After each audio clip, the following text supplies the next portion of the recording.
English empowers. English empowers. A bridge to every nation.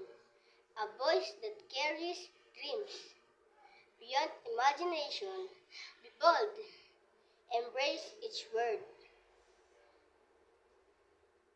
Let your thought be understood. Speak proud. Let your thoughts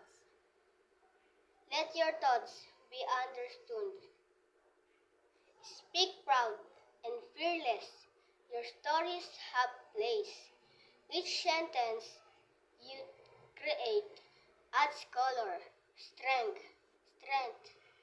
and grace. Let confidence be your sound.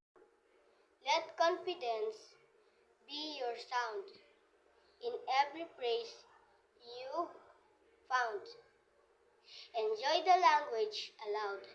Let right Enjoy the language aloud.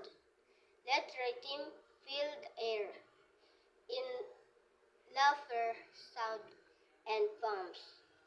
Your voice is welcome there.